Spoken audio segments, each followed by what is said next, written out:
চব্বিশের আন্দোলনের এক সাহসী প্রজন্মের এক সাহসী সদস্য ওসমান হাদিকে হত্যা করা হয়েছে। ওসমান হাদি শহীদ হয়েছে।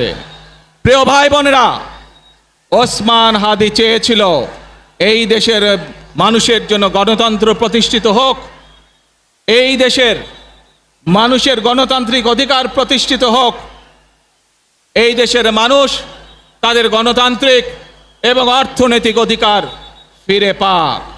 আজ চব্বিশের আন্দোলনে যারা শহীদ হয়েছেন, ওসমান হাদি সহ ৭১-এ যারা শহীদ হয়েছেন, বিগত স্বৈরাচারের সময় বিভিন্নভাবে খুন গুমের শিকার হয়েছেন, এই মানুষগুলোর রক্তের ঋণ যদি শোধ করতে হয়, আসুন আমরা আমাদের সেই প্রত্যাশিত বাংলাদেশ গড়ে তুলব, যেখানে আমরা